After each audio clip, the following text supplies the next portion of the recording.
Salut tout le monde, j'espère que vous allez bien. Alors normalement, on est en direct sur ma page Facebook pour une nouvelle interview des rencontres essentielles. J'espère que vous nous voyez bien, que vous nous entendez bien. Je vais contrôler sur mon deuxième écran, mais apparemment, ça a l'air bon. Donc faites-nous des petits signes, des petits pouces ou un petit commentaire pour nous dire si tout est OK. Mais normalement, c'est bon, donc c'est parfait. Mais écoutez, bienvenue. Je suis super contente de vous retrouver pour déjà la 4e interview. Ça passe super vite parce que, comme vous le savez, chaque premier mardi du mois, j'accueille une entrepreneure inspirante pour vous partager de la valeur et pour vous aider à voir votre ultra-sensibilité comme une force et non plus comme un fardeau dans le développement de votre business. Aujourd'hui, on va parler des vagues émotionnelles et comment apprendre à s'aimer et à les accepter surtout. Et pour aborder ce thème, j'ai le plaisir de recevoir Yannick Dricot. Bonjour Yannick. Bonjour Marielle, bonjour tout le monde, merci de me recevoir. Bienvenue, je suis super contente de t'accueillir.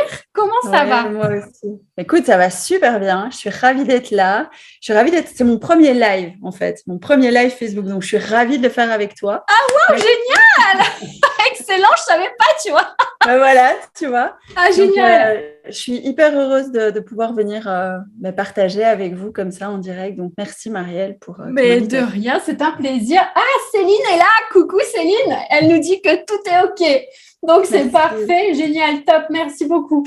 Écoute Yannick, je vais commencer par te présenter pour raconter un petit peu à nos spectateurs comment on s'est connus. Puis après, on va rentrer un peu plus dans le vif du sujet, j'ai envie de dire.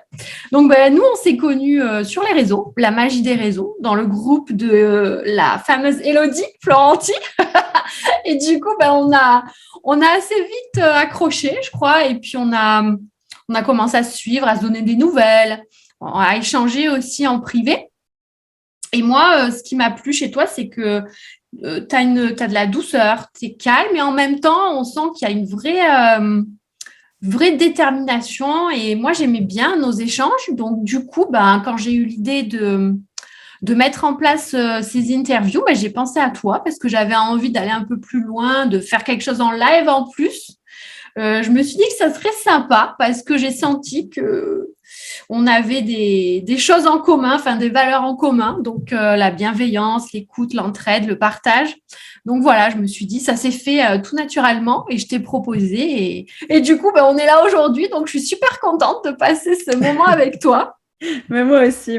Et c'est vrai que j'adore échanger avec toi. Et comme tu disais, très vite, quand on s'est rencontrés sur le site, sur le groupe Facebook d'Élodie, on a vraiment discuté, échangé. Et déjà, cet esprit de co-création était déjà là à ce moment-là. Donc, ça fait plusieurs mois déjà qu'on parle de co-créer. C'est vrai. Parce qu'on avait parlé, moi, j'avais parlé de peut-être faire un sommet virtuel. Donc, on avait échangé là-dessus. C'est vrai. Donc, c'est avec grand plaisir, en tout cas, que je viens partager ce moment avec toi. Écoute, plaisir partagé aussi de mon côté, ça c'est clair. Donc, pour être un petit peu plus précise, donc tu es hypnothérapeute, mindset et empowerment coach. Donc, tu aides tes clients à prendre les rênes de leur vie en main et à vivre une vie en conscience alignée avec leurs valeurs et leurs désirs. Donc, tu les guides avec une série d'outils à créer la vie dont ils rêvent, notamment l'hypnose, la PNL, programmation neurolinguistique, pour ceux qui ne connaissent pas, le Human Design aussi récemment. Et tu proposes des accompagnements le plus souvent en ligne avec différents packs d'accompagnement en individuel. C'est donc, ça. plein de belles choses. Oui. Écoute, t'as tout dit. Voilà. Alors, c'est parfait, j'ai rien oublié, on est bon. Là, je fais un petit tour vers les commentaires. Oui, Céline, vas-y, vous êtes belles les filles, brillez. Ah, merci. Merci beaucoup Céline.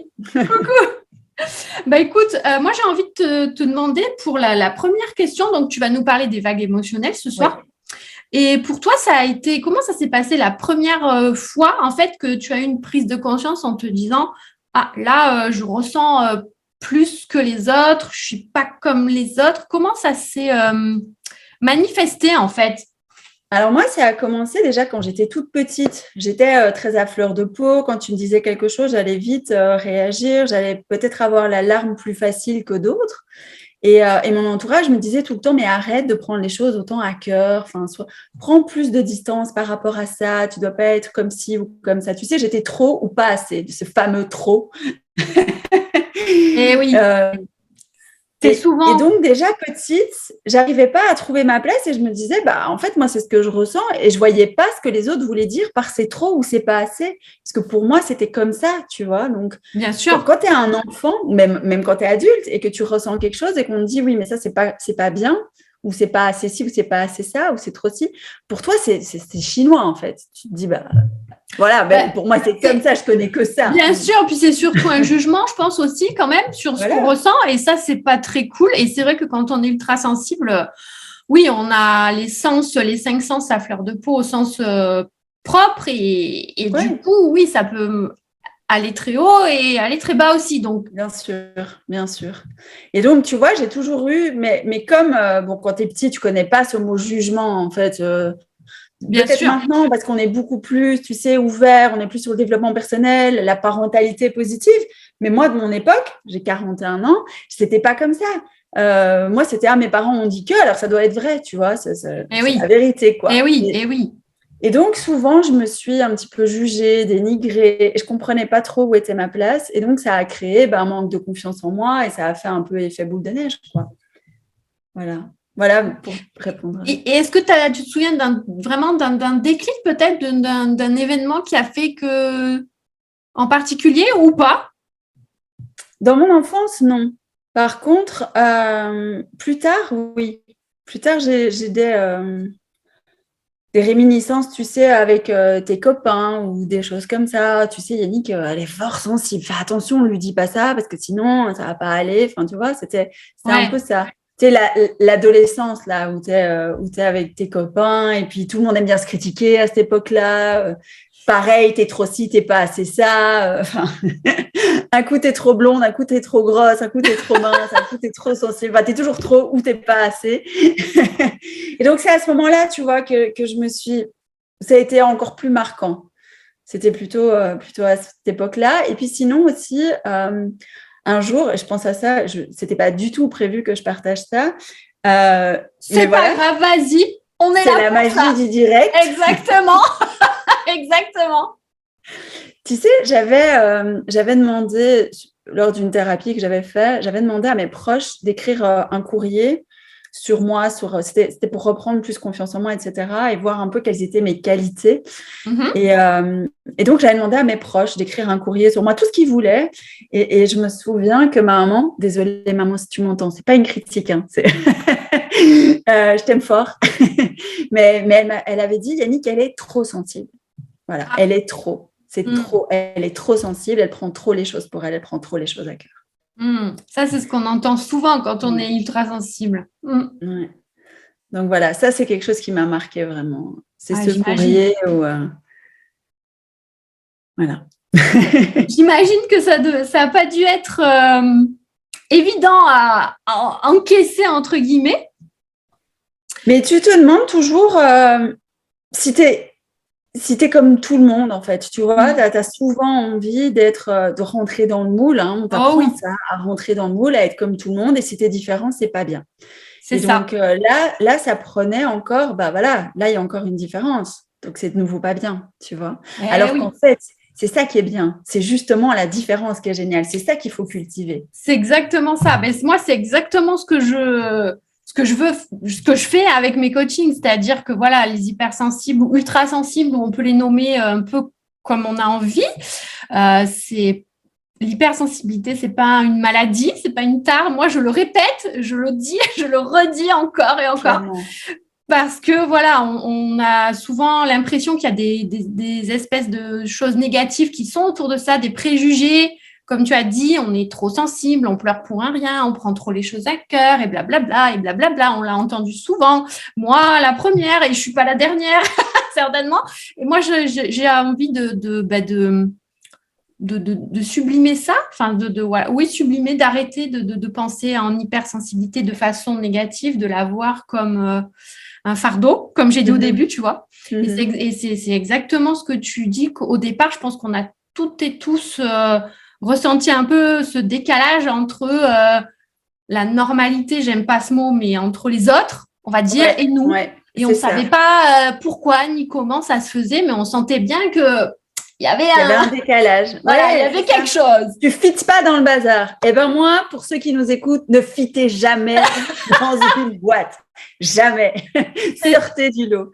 C'est ça. Et du coup, alors justement, comment tu as fait pour avancer malgré ce sentiment de décalage, manque de confiance? Qu'est-ce qui t'a permis d'aller mieux? En fait, il m'est arrivé un accident de la vie, si je puis dire, c'est que j'ai eu un problème cardiaque quand j'ai rencontré le papa de mes enfants.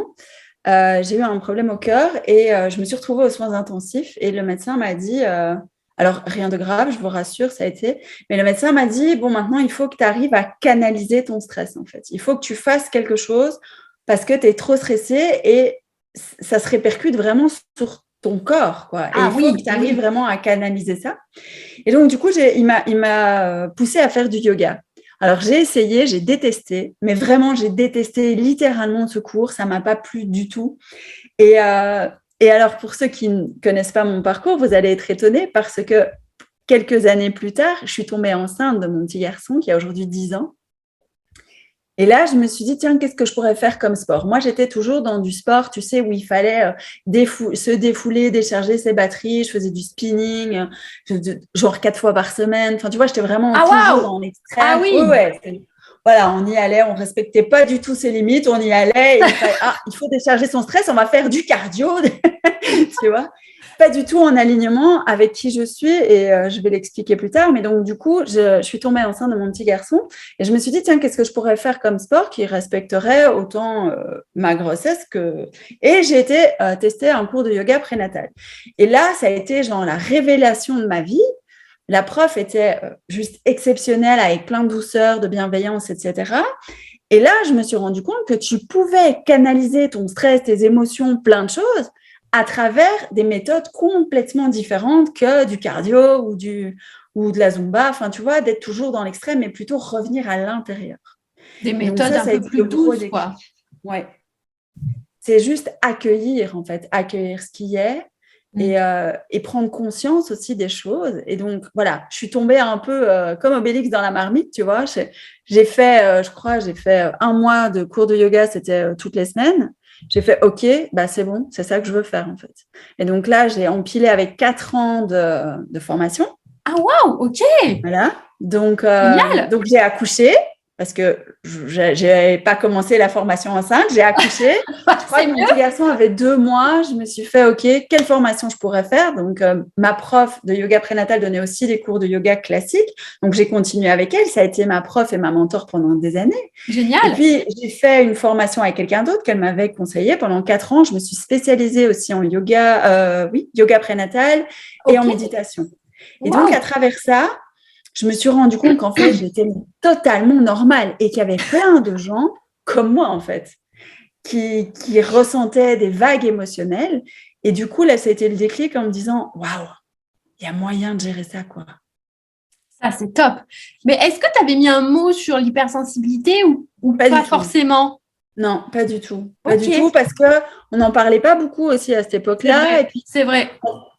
Et puis, encore une fois, c'était, tu sais, pour moi, ce mot hypersensible, c'est nouveau, c'est trop, tu vois. Et donc, moi, je voulais plus avoir ce truc de trop ou pas assez. Ouais. Je crois que du coup, j'avais juste envie de, tu sais, je mettais un peu mes œillères et OK, qu'est-ce que moi, je peux faire maintenant pour justement surfer sur ces vagues émotionnelles. Et donc, le yoga, la méditation, ça a vraiment été le déclic et le déclenchement de tout ce que j'ai fait par la suite. Ouais. Donc, ça a commencé là-dedans.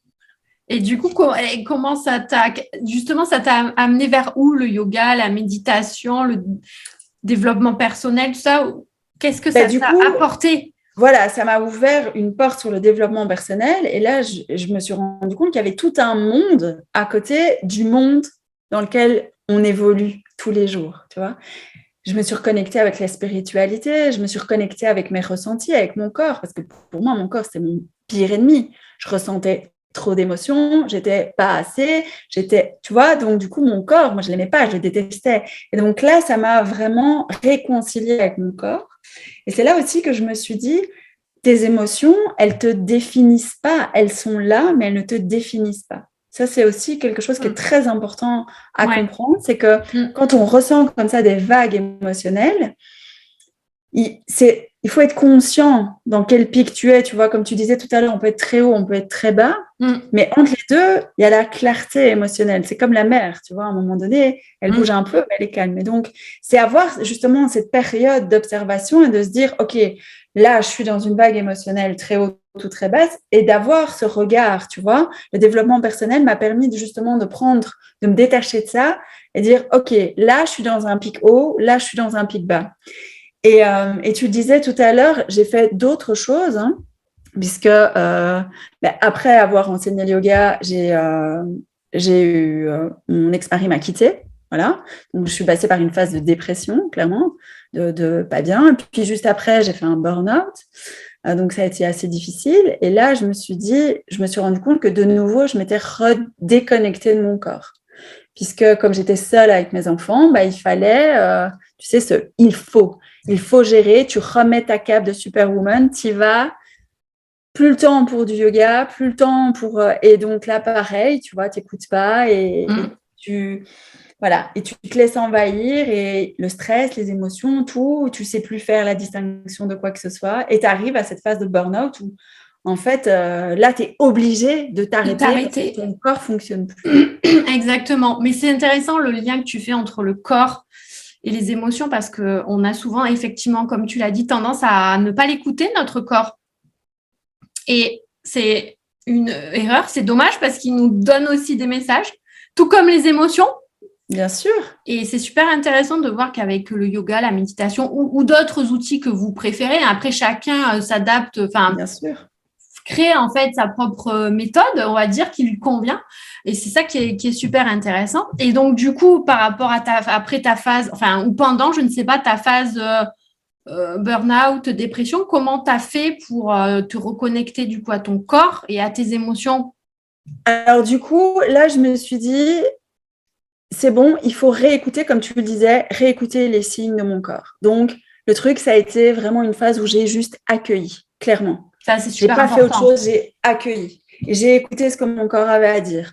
Tiens, là, qu'est-ce que ça va me générer? Parce que ça, c'est une émotion de stress. Ça génère quoi? Où ça? Tu vois? Dans quelle partie de mon corps? Comment ça vient me parler, qu'est-ce que ça vient me dire, pourquoi, à quelle intensité, tu vois. Et donc, ça a été vraiment commencer à jouer avec ces émotions aussi, de se dire, OK, là, je vais pas bien, là, je vais bien, comment ça se met, quelle partie de mon corps s'illumine, limite, tu vois, quelle couleur on pourrait aussi y associer, parce que tu vois, la colère, tu peux avoir du rouge, mais parfois, l'amour, c'est du rouge aussi. Donc, tu vois, différencier les deux rouges. Et donc, vraiment, c'était vraiment cette phase où j'accueille et je reviens à moi.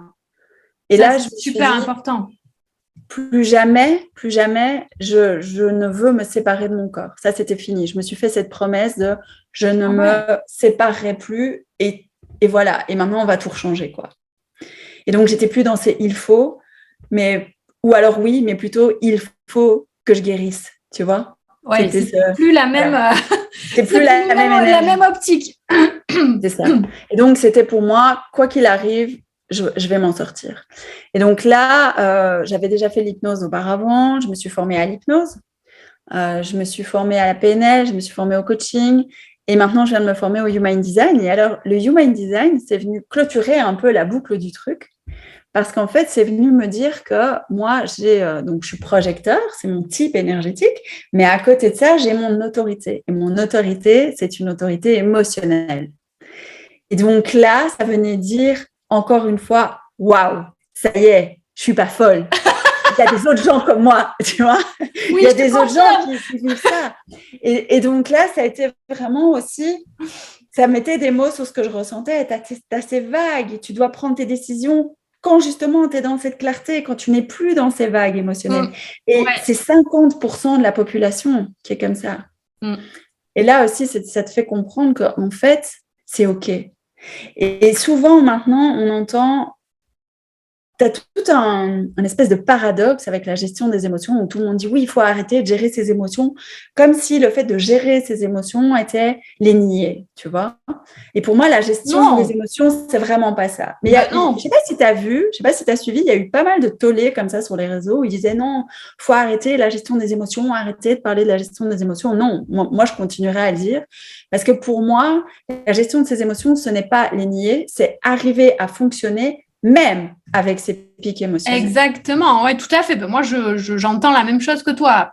Voilà. Le but, c'est pas du tout de les nier. Au contraire, plus on les nie, plus ça nous fait du mal, en fait, et plus ça va ressortir après dans le corps et burn-out ou enfin on se fait mal. Autre chose, ou une autre maladie, ou tout à plein fait, d'autres trucs. Tout à fait. Oui, donc le but, c'est absolument pas de les nier. Tu as raison de le préciser parce que ça pouvait ne pas être très clair, mais oui, pas du tout. Au contraire, le but, c'est comme tu as dit, de les accepter, de les accueillir déjà et de les écouter surtout. C'est ça, de les écouter et aussi de ne pas s'y accrocher. Parce que souvent, on a tendance, j'ai remarqué que ça soit moi ou des coachés que j'ai déjà eus, on a tendance à s'accrocher à ces émotions. Et encore une fois, ce que j'ai envie de dire, c'est que les émotions ne nous définissent pas. Les émotions, en fait, c'est un peu comme tes vêtements. Tu peux en changer 10 fois par jour si tu as envie, tu vois. Et en fait, les émotions, elles viennent sans crier gare. Elles arrivent comme ça. C'est le but d'une émotion. Et elle a une durée de vie qui est déterminée. Sauf que nous, on ne la connaît pas, cette durée de vie. Ça peut te prendre une semaine, comme ça peut te prendre 2 heures, comme ça peut te prendre 10 minutes.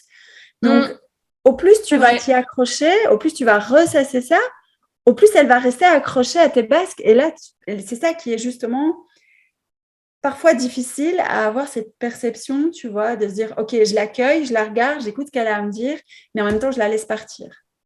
Et c'est peut-être ça dont on a du mal à faire le plus souvent, comme tu disais, la laisser partir. Ouais. C'est pas toujours simple. Quand tu as des phases de down, évidemment. Hein. C'est pas quand tu es dans les phases euphoriques, là, tu aimerais bien que ça reste. Ah, bien sûr, ça... c'est clair. Mais dans ces phases de down, c'est aussi comment arriver à pas rester en phase de victime, en fait. Tu vois, genre, mais pourquoi moi? Mais qu'est-ce qui m'arrive? Oh, tu vois, je suis trop nulle. Oh, tu vois, ça n'arrive qu'à moi. Et du coup, rester dans ce marasme, c'est du coup aussi, et c'est ça qui est encore plus challengeant, c'est dans ces phases de down, réussir à se détacher. Comme je disais tout à l'heure, cette phase d'observateur, de se dire, OK, là, t'es pas bien, c'est pas grave. Vis le truc, pleure ou fais ce que tu veux, mais vis-le et lâche. Et c'est ça aussi que je trouve beau dans nos métiers, c'est de pouvoir accompagner les personnes à justement mettre des mots sur ce qu'elles ressentent, à pouvoir s'aimer, parce que pour moi, c'est une phase non négociable, c'est apprendre à t'aimer malgré ça. Et aujourd'hui, avec tous les outils que j'ai eus, je ne peux pas dire que je suis la nana qui a 100% confiance en elle tous les jours, parce que ça n'arrivera jamais, en fait. On n'est jamais comme ça. On n'est pas des robots, hein, on est des êtres humains. Exactement. Et pareil pour l'amour de soi, il y aura toujours des moments où ça sera un peu plus compliqué. Mais en tout cas, ça a tout changé, quoi. Et c'est ça que j'ai envie de transmettre aussi par rapport à cet échange qu'on a, c'est que c'est possible. C'est possible. Yes, tout est possible. Tout est possible, en fait. Et je pense qu'on a cette manie, enfin, je sais pas si c'est une manie, je pense que ça vient surtout de l'éducation, de la société. On a tendance à juger, en fait. Enfin, je reviens un peu sur ça. Nous-mêmes, on se juge en se disant, mais pourquoi je ressens ça? Les émotions, j'en ai trop. Je crois qu'on est très dur aussi envers nous-mêmes parfois. Et ça rejoint ce que tu disais sur apprendre à s'aimer, c'est-à-dire avoir de la bienveillance pour nous-mêmes, parce qu'on en a souvent pour les autres. Mais pour nous-mêmes, on a plus de mal, alors que ça devrait être presque naturel, j'ai envie de dire. Et peut-être qu'en étant ultra sensible, on est peut-être, j'ai l'impression qu'on est peut-être encore plus dur au départ avec nous-mêmes. Après, ça s'apprend. Bon, on va encore en parler après, mais arrêtons de nous juger. Moi, j'ai envie de dire surtout. Et ça reprend ce que tu dis d'accueillir ce qu'on ressent. Et de ne pas en avoir honte ou de ne pas en avoir peur ou de ne pas se dire non mais là ça suffit, j'ai assez pleuré ou au contraire j'arrive pas à pleurer, tu vois. Arrêter là avec tous les jugements, accueillir ce qui est. Je pense que tu as bien résumé, tu as très bien résumé tout ça, je pense. Ouais, et c'est vraiment, c'est un exercice quotidien, hein, clairement. Hein. Comme je le disais tout à l'heure, tu peux avoir des pics émotionnels, mais complètement différents dans ta journée. Dans 10 Ouais. minutes, tu vas être heureux, puis après, tu vas apprendre une mauvaise nouvelle, tu vas ressentir de la tristesse, et puis après, tu vas ressentir ça, tu vas ressentir ça. Et ça, c'est un truc qui m'a beaucoup aidé aussi, c'est le langage utilisé, aussi bien vis-à-vis de moi-même que ce que Ah, je oui. pouvais exprimer aux autres. Donc, les mots que tu te dis ou les mots que tu lances, ça peut vraiment changer totalement ta perception. Tu vois, là, j'ai dit, tu peux ressentir de la tristesse. Et en fait, si tu dis, voilà, je suis heureux ou je suis triste, si tu dis je suis triste, c'est un état, tu vois, c'est genre, tu es triste. Alors qu'en général, tu n'es pas quelqu'un de triste, tu es peut-être plutôt quelqu'un de joyeux. Mais là, à ce moment-là, tu ressens de la tristesse. Et donc, si tu te dis, ou si tu dis aux autres, je suis triste, tu te définis comme étant triste. Sauf que tes émotions, encore une fois, elles ne te définissent pas. Et donc, pour moi, c'est aussi réapprendre à utiliser d'autres mots. C'est, pour l'instant, je ressens ça. Alors, c'est pas facile, hein. Moi, je le fais encore souvent de me dire, ah, je suis heureuse ou je suis triste. Non, mais après, je me dis, non, c'est pas comme ça qu'il faut dire. C'est avoir ce switch de se dire, Je je ressens. ressens à cet instant T, pardon, je vais y arriver, de la tristesse, de la colère, de la frustration, de la joie, etc. Ça, c'est super intéressant ce que tu dis parce que c'est vrai on a tous tendance à dire je suis triste en ce moment, mais effectivement, ça ne nous définit pas pour toujours. Enfin, je veux dire, c'est pas gravé dans le marbre, comme tu as dit, ça peut changer, surtout quand on est ultra sensible, on peut passer par beaucoup d'états dans la même journée. Donc, c'est super intéressant. Notez bien les filles qui nous regardaient, qui nous écoutaient. Je ne sais pas s'il y a des questions parce qu'on a été parti lancer. Alors, normalement, les questions-réponses, on va le faire à la fin. D'accord, ok, Mais super. attends, je fais une petite pause commentaire. Alors, Annie Rousseau, bonjour Annie. Salut Annie. Alors, Annie qui nous dit oui, on se fait plus mal à refuser, renier et refouler ses émotions que de les vivre, les accueillir et les accepter. Ça, c'est clair. C'est clair. Nous avons le jugement trop facile envers nous-mêmes. Exact, ça, c'est exactement ça. Céline qui nous dit donnons-nous du love. Yes, J'adore. t'as raison. Exactement, Céline, t'as tout à fait raison. Voilà, j'ai fait le petit point commentaire. Si vous avez des questions, il y aura un petit temps à la fin pour y répondre. Il n'y a pas de souci. Donc, c'est exactement... je trouve que c'est un type déjà super de dire, voilà, je ressens ça plutôt que de dire je suis triste ou je suis en colère. Donc, déjà, ça peut être pas mal pour vous habituer tous les jours à essayer de plus dire je suis, mais je ressens ou j'ai une sensation aussi, peut-être. Ça peut être ça, hein. Mettre le mot qui convient, qui est juste pour toi. Oui, voilà, il y a plein de manières de le dire. Mais c'est pas se définir, en fait. Ouais, ça, c'est super important, je trouve. Surtout, comme tu dis, quand on est ultra sensible et qu'on ressent plein de choses, parfois plus exacerbées que les autres. Et du coup, exact. Ça peut être intéressant de... Alors, ce qui est intéressant aussi, c'est que en Human Design, tu vois, nous, on a plusieurs centres.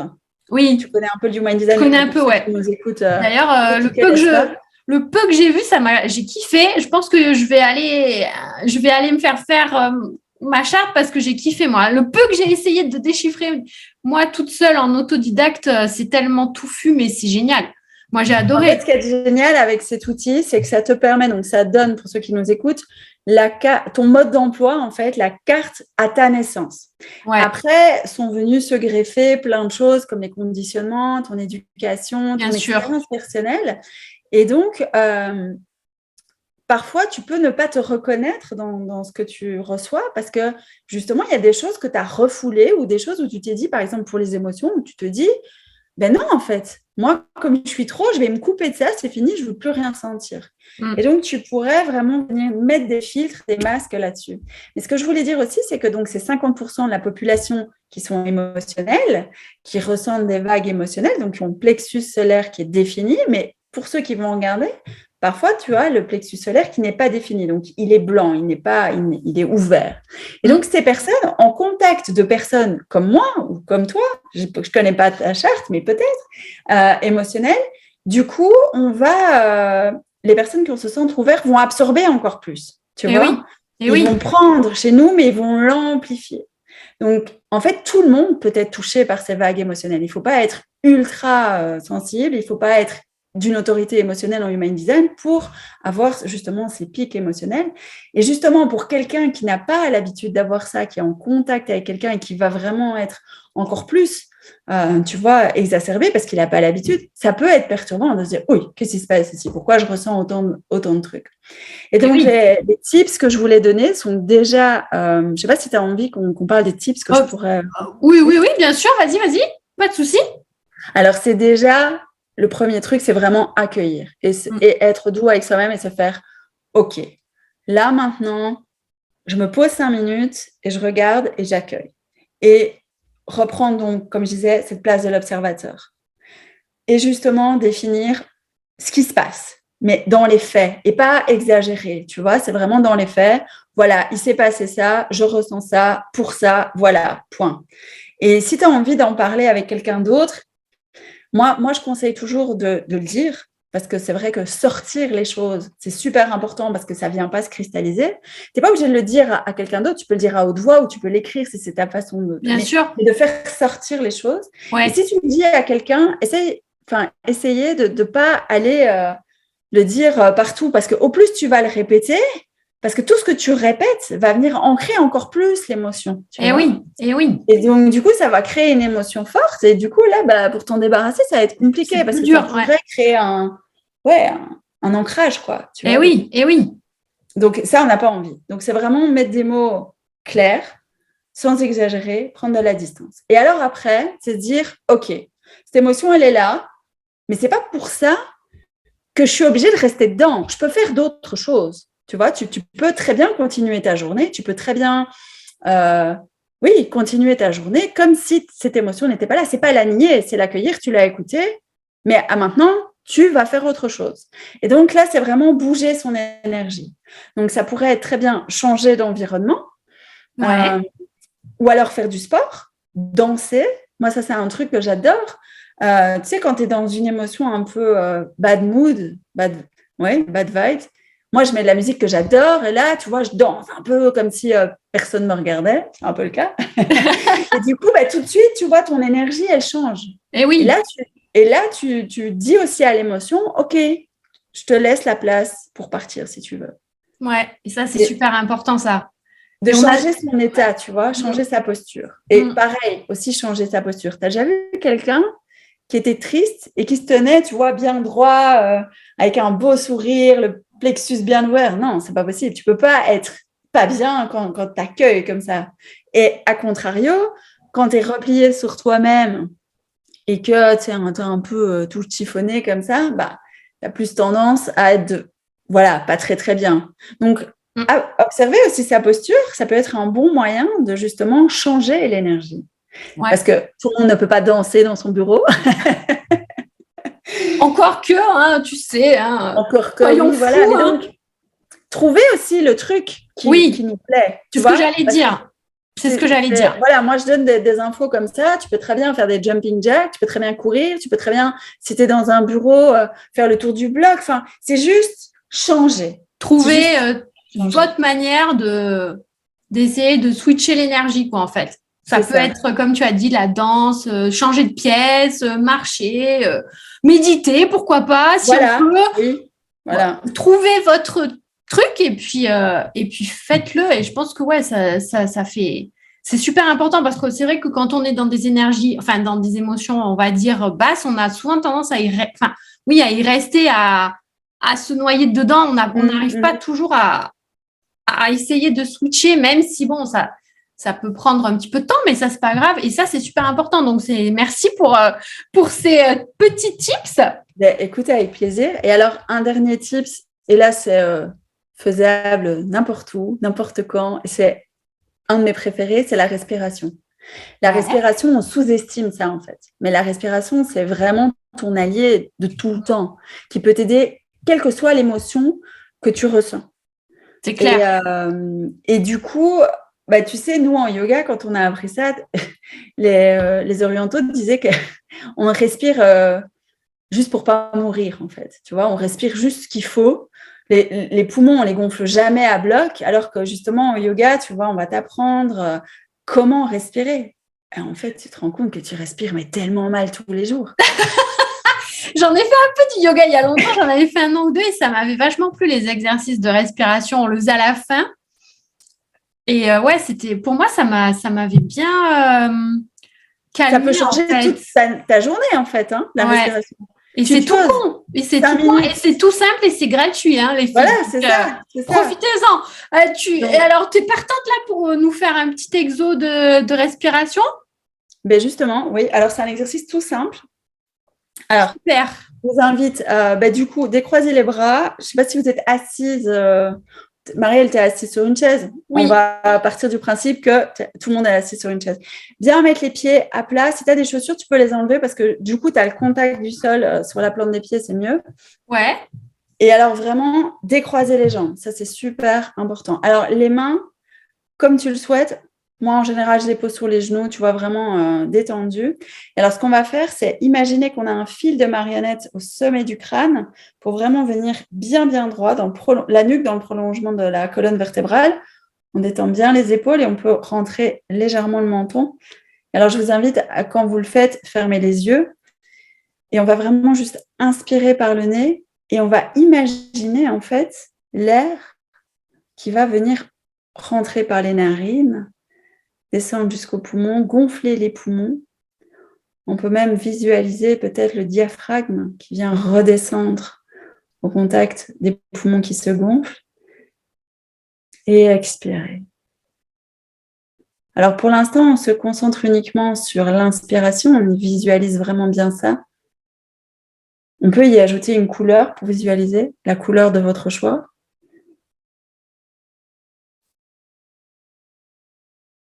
Et alors maintenant, on va rajouter la visualisation de l'expiration. Si ça peut aider, on peut mettre les mains sur le ventre. Et donc, on inspire par le nez profondément, on remplit bien les poumons, on sent le diaphragme qui appuie, qui descend sur le ventre, et le ventre peut se gonfler légèrement. Et expire, on va commencer par le ventre. Le ventre rentre, le diaphragme remonte, les poumons se vident peu à peu, et l'air sort.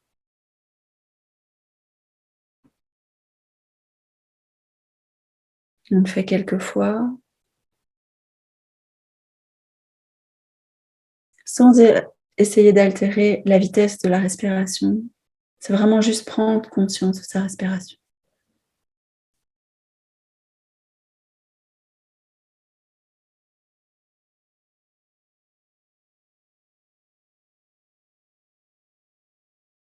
Bien relâcher les épaules, le fil de marionnette au sommet du crâne. On se fait grand. Et petit à petit, on va essayer d'allonger l'expiration. En allongeant d'une seconde par une seconde à chaque expire. Sans se forcer.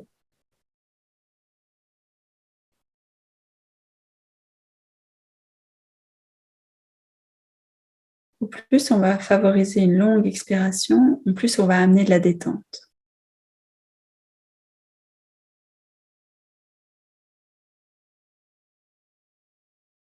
On peut même essayer que les inspires soient moins longues que les expires, pour vraiment favoriser la détente au plus.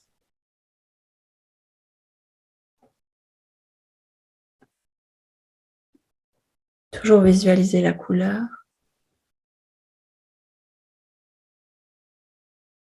On peut même sentir l'air frais rentrer dans les narines quand on inspire et l'air chaud qui ressort à l'expire.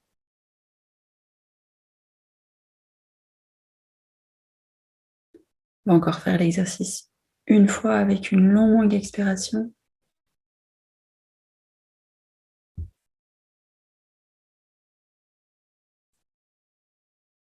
Et puis revenir à une inspiration normale.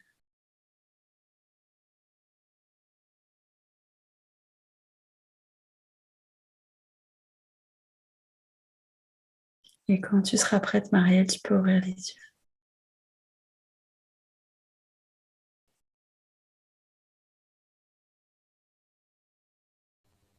Ça va? Ouais, ça va super. C'est impressionnant comme ça. Voilà, Calme. ça fait redescendre la Ah ouais. pression. Et comme je le disais, favoriser une longue expiration, ça vient vraiment ralentir le rythme cardiaque. Ça vient aussi donner l'information au cerveau que tout est OK. On est en sécurité, tu vois. Mm. Après, on peut rajouter des mantras aussi. Là, j'ai fait un exercice tout simple de visualisation, mais tu pourrais très bien rajouter le mantra j'inspire le calme, Ah oui, l'amour ok. ou tout ce que Mm. tu veux et Ouais. j'expire le stress. Tu vois, je chasse le Ah oui, stress, c'est la encore mieux. négativité. Ouais.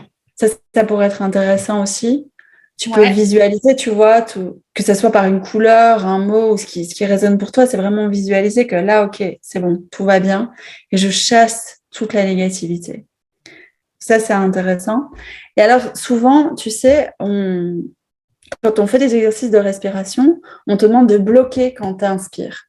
Mais quand tu bloques quand tu inspires, tu viens vraiment activer le feu, en fait.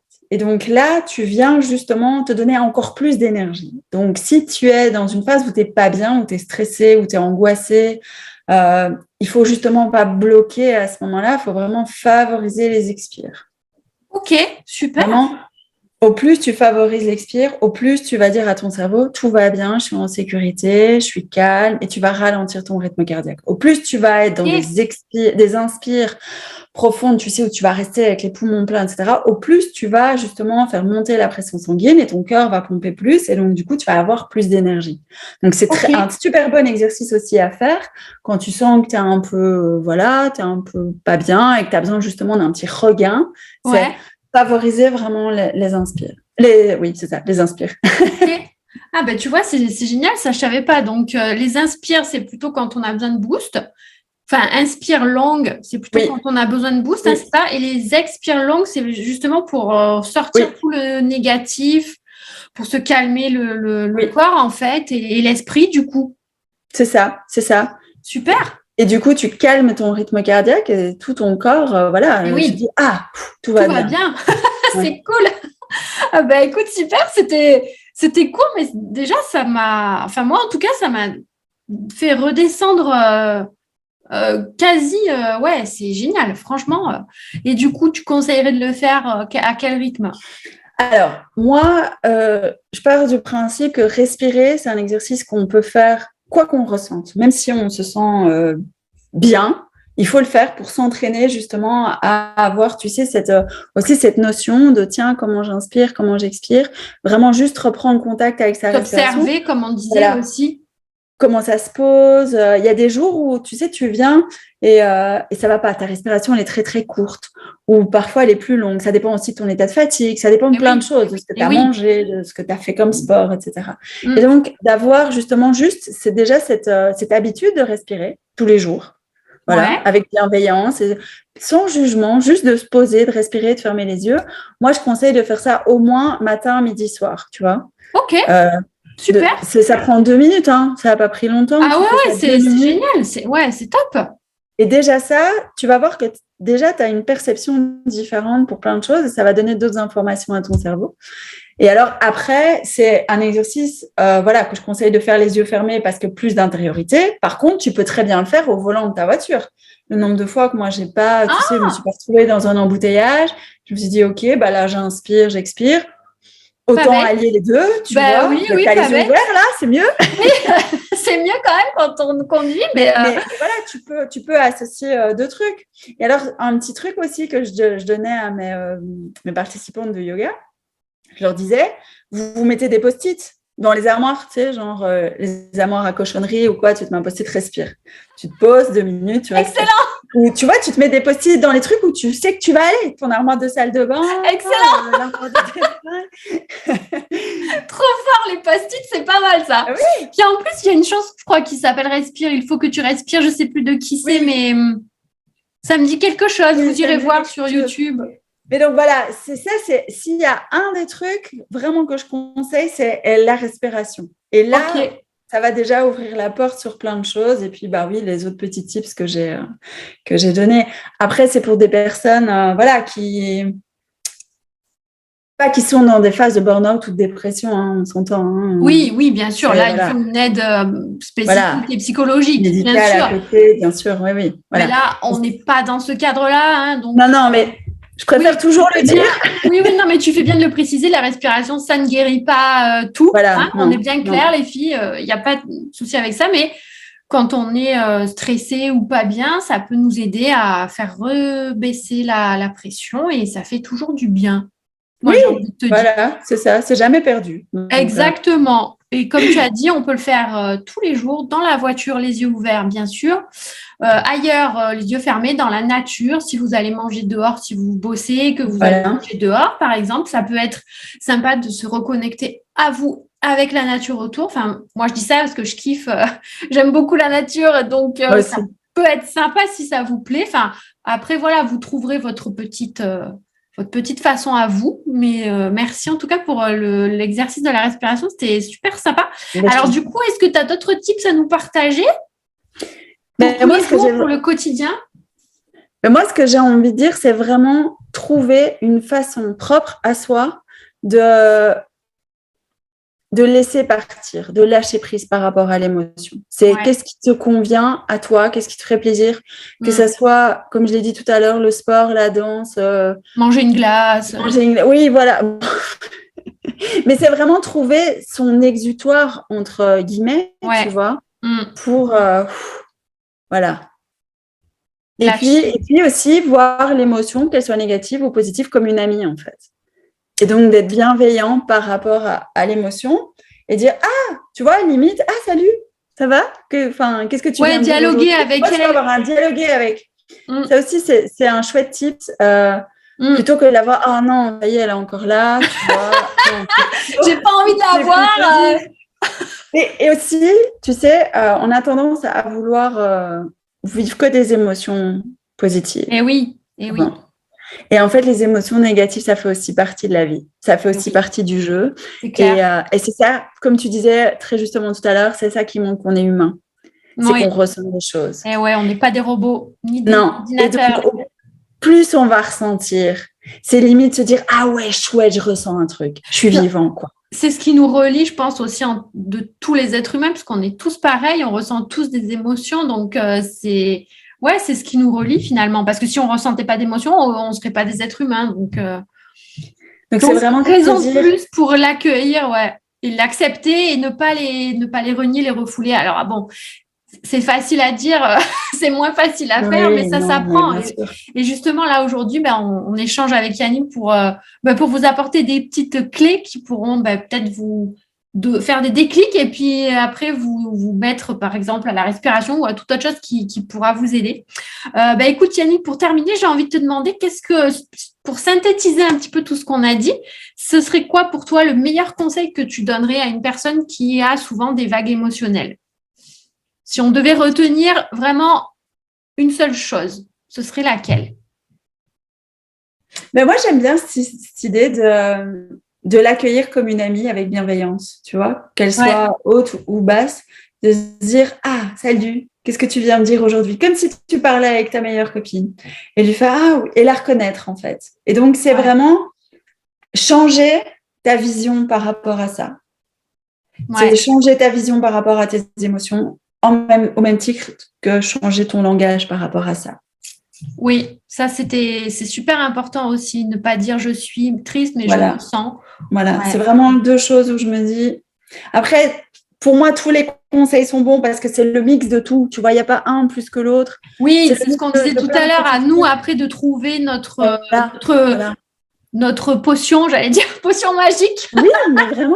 Qui fait que ça va mettre un peu de ça et puis un peu de ça. Voilà. Donc nous, on vous donne les clés là aujourd'hui. Après, vous allez faire un petit mélange de tout ça et puis vous allez trouver votre potion magique à vous. Donc c'est ça aussi qui est beau, qui est top. Écoute, les potions magiques, elles peuvent changer aussi. Oui, c'est pas gravé dans le marbre. Voilà, c'est ça aussi, c'est important de se dire que tu peux évoluer. Bien sûr, on évolue tous les jours. Bien sûr. Mais voilà, c'est plutôt, changer ton regard et changer ton discours. Ça, c'est vraiment le truc. Et l'avoir avec bienveillance. Ouais. Comme ton amie, en fait. Qu'elle soit bonne ou mauvaise. C'est ton amie parce qu'elle vient te dire justement, tiens, ça, c'est pas waouh, ou ça, c'est vachement bien. Vas-y, continue ça. Et ça, bah, un peu comme une leçon, tu vois, te dire, Ouais. ah, je ressens ça. Il y a peut-être quelque chose derrière. Qu'est-ce que ça vient me dire? Voilà. Ouais. C'est super intéressant. En tout cas, merci beaucoup, Yannick, pour Merci à toi, ce Marie. super moment. On a passé un bon moment. Je vais faire un petit point sur les commentaires. Oui, Si oui. vous avez des questions, les filles, c'est le moment. Alors, qu'est-ce que nous avons? À première vue, j'ai pas de nouveaux commentaires. Donc, si vous avez des questions, on va attendre quelques petites secondes avec Yannick pour que vous puissiez nous les poser. De toute façon, l'interview elle sera en replay sur ma page. Donc, vous pouvez nous contacter, moi ou Yannick, par les réseaux. Il n'y a pas de souci. J'ai mis ces réseaux au-dessus de la vidéo normalement. Si vous voulez contacter Yannick j'ai mis son profil Facebook, son profil Insta et son site Internet. Donc, pas de souci. Et puis, si vous avez des questions, même après en replay, oui, je me ferai un plaisir de répondre. Voilà, ne vous inquiétez pas. Écoute, Yannick, je regarde, mais apparemment, j'ai pas de questions dans le. C'est que c'était clair. Voilà, exactement, tout à fait. Donc, c'est parfait. Nous avons été au top. Donc, c'est nickel. Écoute, en tout cas, merci beaucoup. C'était super intéressant. Merci à toi, parce que je pense que c'est un thème qui doit être plus abordé, tu sais, et je trouve que les mentalités changent aussi, évoluent. Oui. Moi, je vois avec mes enfants, tu as de plus en plus de bouquins qui parlent de ça. Oui, c'est vrai, c'est bien. Je trouve ça génial, tu vois. Oui, les consciences aller là-dessus. Ouais. Et je trouve ça super chouette et super important. Et même, je ne sais pas, vous en France, moi je suis en Belgique pour ceux qui nous regardent. Déjà, dans l'école de mes enfants, tu as plein de choses qui se mettent en place. Je pense qu'en France, c'est comme ça aussi. Tu as plus de cours de méditation, plus de choses, tu vois. Ah, c'est cool. Alors, je t'avoue qu'en France, je ne sais pas trop parce que moi, je n'ai pas d'enfant, donc je ne suis pas au fait de ça. Mais c'est génial que ça se fasse. Mais je trouve ça chouette que les consciences commencent à s'ouvrir. Et je trouve ça génial aussi de l'espace que toi, tu nous donnes. Pour venir vraiment expliquer ce qu'on expérimente aussi. Et voilà, merci de m'avoir laissé déposer mon histoire qui va peut-être inspirer d'une autre. C'est le but. En tout cas, c'est avec plaisir. Moi, j'ai kiffé et puis je kiffe rencontrer des gens. Donc, voilà, c'est pour ça que j'ai aussi fait ces interviews. Donc, merci beaucoup à toi pour le partage. C'était super. Et puis, nous, on se retrouve le 4 octobre. Prochaine interview, Yannick Alain. Attention, ça va faire de la gentillesse à gogo. Attention. Ça va envoyer du lourd. Ça va envoyer du lourd et ça va passer avant lui. Ça va envoyer du lourd et ça va envoyer du love, je pense. Donc, rendez-vous le 4 octobre. Mais d'ici là, je vous en reparlerai sur mes réseaux. Encore merci à toi, Yannick. Merci aux filles à tous. Puis n'hésitez pas, regardez en replay. Laissez-nous des petits commentaires si vous avez des questions. On se fera un plaisir d'y répondre. Merci. Merci, Yannick. À bientôt. Ciao, ciao tout le monde. Ciao, ciao tout le monde. Prenez soin de vous.